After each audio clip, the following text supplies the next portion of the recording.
Panghuli sa ating mga provincial report, ang Bangsamoro Region ideklara ang filariasis-free ng World Health Organization at ng Department of Health. May report dyan ng Star FM Cotabato. Matapos ang ilang dekadang pakikibaka laban sa sakit na filariasis, tuluyan ng kinilala bilang filariasis-free ang buong Bangsamoro Autonomous Region in Muslim Mindanao o BARM. Ito ay matapos ideklara ng World Health Organization at ng Department of Health noong nakaraang taon na wala nang naitatalang kaso ng filariasis sa rehiyon.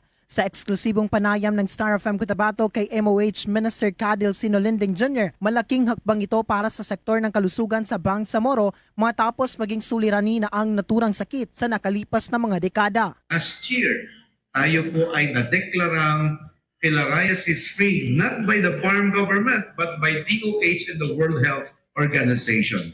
Kaya this is a documented success story ng ating ministry.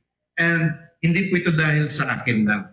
Gusto ko lang i-emphasize na ito po ay pinagsama-samang lakas, galing at talino at ng ating effort from the barangay, from the LGU, from our ministry, from the regional government, from the provincial LGU.